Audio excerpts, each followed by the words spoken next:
بسم اللہ الرحمن الرحیم. میرے بچوں، السلام علیکم. میں کل چلا گیا تھا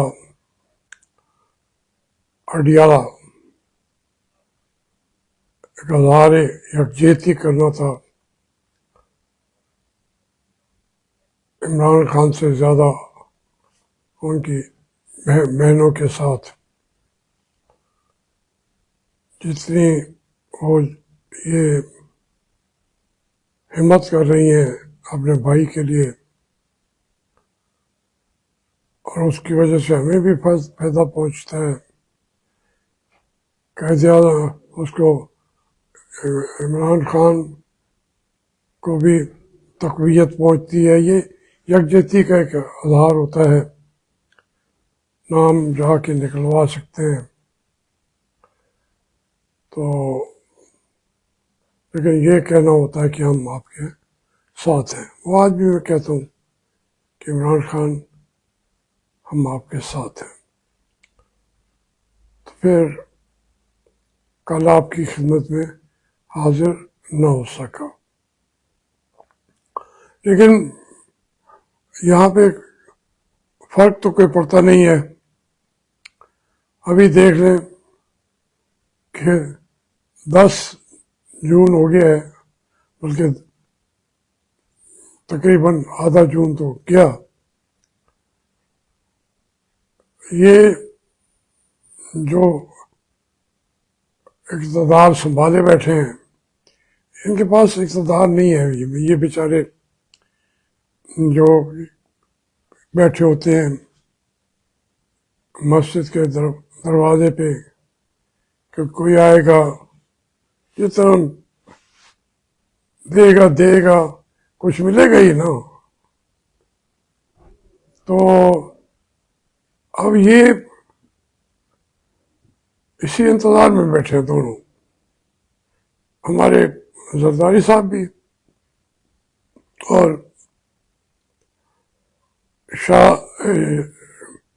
شہباز صاحب اینڈ کمپنی پوری. اور دیکھیں، بجٹ ابھی تک نہیں لائے. یہ تاریخ میں کبھی ہوا ہی نہیں ہے. 12 تاریخ رکھ کے کھڑے ہوئے ہیں. وہاں گلگت بلتستان میں الیکشن ہو گیا ہے. کہاں ہوا ہے؟ ہوا یا نہ ہوا، رزلٹ آ گئے. اب حکومت اب تک وہ نہ بنائی بھی نہیں ہے. جو ایک مستحکم نظام ہوتے ہیں، مثلا برطانیہ کے بارے میں مشہور تھا کہ وہ پوری کابینہ پہلے 2-3 سال کام کر رہی ہوتی ہے جو حزب اختلاف والے ہوتے ہیں. اس کو کہا جاتا ہے گورنمنٹ ان ویٹنگ. وزیر خزانہ بھی لگا ہوا تو ہوتا ہے. اس کے اندر ہر ایک آدمی سیکھ بھی رہا ہوتا ہے اور نظر بھی رکھ رہا ہوتا ہے. اسے پتہ ہوتا ہے کہ میں نے آ کے اس ملک کو چلانا ہے. صرف وزیر اعظم نہیں، وزیر تک جو ہے گورنمنٹ ان ویٹنگ ہوتے ہیں. یہاں ابھی تک پتہ بھی نہیں ہے کسی کو. آپ کو مجھے جو ہم لیتے رہتے ہیں، پتہ کرتے رہتے ہیں. اس ملک میں تو وزیر اعظم کا نہیں پتہ ہوتا کون ہوگا، اور جو 5 سال کے لیے آتا ہے وہ 5 دن کے اندر اٹھا کے پھینک دیا جاتا ہے. یہ ہے غریب ملکوں کا ڈھانچہ. اب ہم توقع کرتے ہیں کہ ہماری لیڈرشپ اس ملک میں تیار ہوگی. حد تک لوگ تو بادشاہ جب تھے وہ بھی اپنے کسی کو، عربی بھی جیسے سعودی عرب میں باقی جگہوں پہ نظام ایسے چلتے رہتے ہیں کہ وہ ولی عہد ہوتا ہے، وہ ایک آنے والے وقت کے لیے تیاری کر رہا ہوتا ہے. ڈکٹیٹرشپ میں بھی تو جمہوریت کے تو اس سے بہت آگے آئی ہوئی ہے. اور پھر پاکستان کی جمہوریت، وہ یہ جو فیصلے یہ کرتے ہیں وہ فیصلے یہ کر نہیں سکتے. یہ تو بیٹھے ہوتے ہیں کہ ہمیں بھیک مل جائے، ہم گھر خوشی سے جائیں گے کہ ہمیں سب کچھ مل گیا ہے. یہ صورت ہے. اب دوسری طرف اگر آپ دیکھیں کہ پورے کشمیر میں، آزاد کشمیر میں، گلگت میں آگ لگی ہوئی ہے. آگ، وہ لوگ مارے جا رہے ہیں، شہید ہو رہے ہیں. دو بنے یا افواج تو 400 500 کی بھی لگا دی لوگوں نے. 10 شہید ہوئے ہوں، 20 ہوئے ہوں. جو وہاں اسٹیبلشمنٹ کے لوگ مر رہے ہیں، سپاہی مر رہے ہیں، وہ بھی پاکستانی ہیں اور ہیں بھی کشمیر کے زیادہ تر. جو ادھر سے مارے جا رہے ہیں وہ بھی کشمیری ہیں. اپنے گھر کے اندر ان کو رہنے کو جگہ نہیں مل رہی. اور پوچھیں کہ یہ کوئی ایک دم نہیں ابھر کے سامنے نہیں آیا، یہ رفٹ ہو کے نہیں آیا. آزاد کشمیر میں یہ آپ حالات کو، واقعات کو اتنا تنگ کر دیتے ہیں کہ پھر وہاں دھماکہ ہو جاتا ہے. وہ پورا جو ہے. تو اس صورت میں حکومت کوئی ہے نہیں، نظام کوئی ہے نہیں، معاملات کو چلانے والا ہے نہیں. لوگ تو صرف بیچارے وہاں اڈیالہ میں ہر آدمی باخبر لوگ ہیں، وہ وزیر اعلیٰ دوسرے تیسرے ہر ایک پوچھ رہا ہے کہ جی عمران خان آپ کیا دیکھتے ہیں، کب تک باہر آ جائیں گے. میں نے کہا یار میں تو اس بات کے لیے آیا نہیں ہوں، میں تو یہ کہنے آیا ہوں کہ عمران خان آپ نے تاریخ لکھ دی ہے، آپ نے اچیومنٹ جو کرنا تھا کر لیا ہے، آپ کھڑے ہو گئے. اب اس میں کہ آپ خود دیکھیں کہ یہ اپنا عاصم منیر اور عمران خان کا کمپیریزن کر کے دیکھ لیں عاصم منیر کی کیا حیثیت ہے. اور اس کو دیکھیں، وہ جو دھرتی ہے وہاں کیا آپ کے اندر کتنے آزاد کشمیر کے اندر اکثر بریگیڈیئرز ہیں، پورے کے پوری علاقہ فوجی علاقہ ہے Azad Kashmir. Lieutenant general, major general, brigadier. اور یہ گلگت اور جو بلوچستان ہے اور یہ سارے لوگ تو بھائی انہوں نے انڈیا سے جنگ لڑ کے اپنے علاقے کو آزاد کرایا اور اس کا نام رکھا پہلا اسلامی جمہوریہ بلوچستان. گلگت اور بلوچستان پہلا نام انہوں نے رکھا. پاکستان کا نام اسلامی جمہوریہ تو بہت بعد میں فیصلہ ہو رہا تھا اسلامی جمہوریہ رہنے دے یا ہٹا لیں.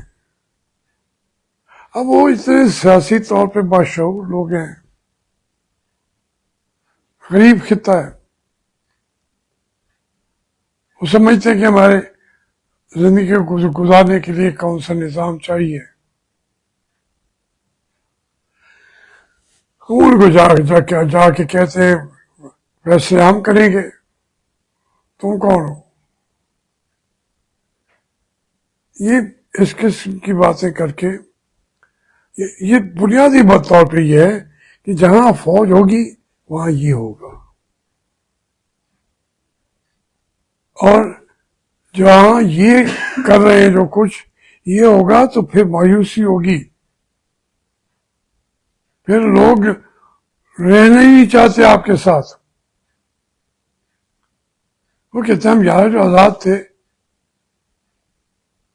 انہوں نے مزید آزاد رہنے کے وعدے کیے تھے، یہ ہمیں غلام بنا رہے ہیں.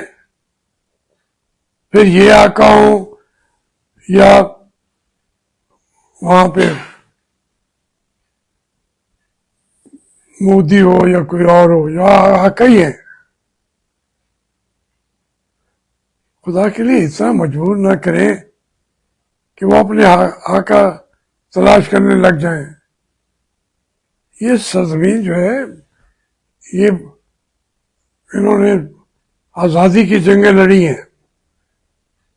پورا جو مقبوضہ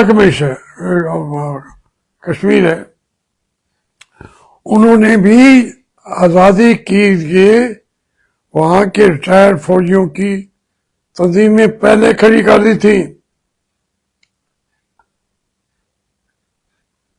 قائد اعظم کا فیصل سر آنکھوں پہ اس سے بھی پہلے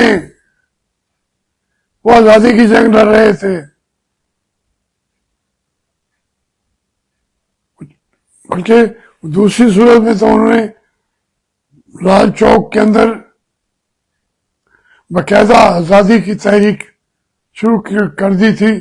1931 میں ہمیں آزادی ملی، 47 میں. وہ تو اس سے پہلے آزادی کی جنگ لڑ رہے تھے.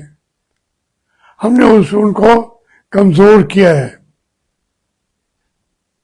اس سے یہ خطے، یہ جو علاقے ہیں اس کو نظر انداز نہ کریں. یہی میں بلوچستان کے بارے میں کہتا رہتا ہوں. وہ جالامان، ساروان وہ علاقے تھے جو انگریز سے آزادی کی جنگ لڑ رہے تھے، اور سرنڈر نہیں کیا انہوں نے. یہ جو شمالی وزیرستان ہے یا جنوبی وزیرستان ہے، انہوں نے سرنڈر نہیں کیا تھا انگریز کے آگے کہ تم کون ہو. جنگ جاری تھی. اس طریقے سے وہاں پہ بھی بلوچستان میں بھی لوگوں نے، جنگ ابھی جاری تھی. پاکستان آ گیا تو وہ فوراً خاموش ہو گئے. انہوں نے کہا جی ہم پاکستان کے غلام ہیں. آپ نے سمجھا نہیں، یہ ہمارے باپ کے غلام ہیں. اور بھائی وہ کسی کے باپ کے غلام نہیں ہے، نہ میرے باپ کے غلام ہے، نہ تمہارے باپ کے غلام ہے. عاصم علی صاحب، آپ کا باپ ہوگا، میرا باپ ہوگا، لیکن علاقے تو دیکھیں. سندھ میں بھی جو ہور تھے، جو پیر پگارا تھے، وہ تو آزادی کی جنگ لڑ رہے تھے. کس کے خلاف لڑ رہے تھے؟ تو یہ قوم ساری کی ساری جنگیں لڑنے والی قوم ہے اپنی آزادی کے لیے. پنجاب کے اندر تھوڑی سی مختلف شکل ہو گئی کیونکہ یہاں سکھوں کی حکومت تھی. ملتان میں بھی، لاہور میں بھی، پشاور میں بھی. تو وہ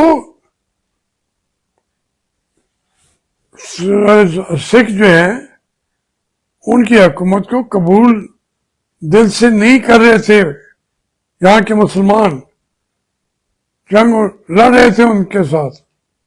اس لیے انگریز آیا تو یہ علاقے کوئی آزادی کی جنگ تو لڑ ہی نہیں رہے تھے. انہوں نے بھی سرنڈر کر دیا اور سکھوں نے بھی سرنڈر کر دیا. یہ صورتحال ہے. تو یہ اس خطے میں ہم جو غلامی کے لیے تیار بیٹھے تھے اور بن گئے غلام، وہ اب ہم سب کو غلام بنانا چاہتے ہیں. مشرقی پاکستان کیوں کیا؟ وہ بھی آزادی چاہتے تھے. آزادی کی جنگیں لڑی، ایک ایک انچ پہ انہوں نے لڑی. وہ تو باتیں دور چلی جائے گی ٹیپو سلطان اور سراج الدولہ کے اوپر، تیتو میر شہید کے اوپر.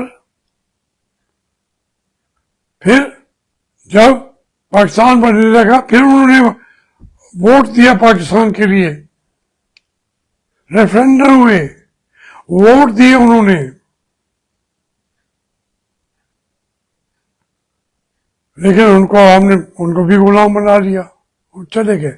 دیکھیں اس کو اس طریقے سے نہ کریں، خدا کے لیے نہ کریں. اور جو یہ ہمارے سیاستدان بنے پھرتے ہیں آج کل، یہ ہے ہی نہیں. ان کا کوئی وجود تھا بھی نہیں، نہ بھی وجود ہے.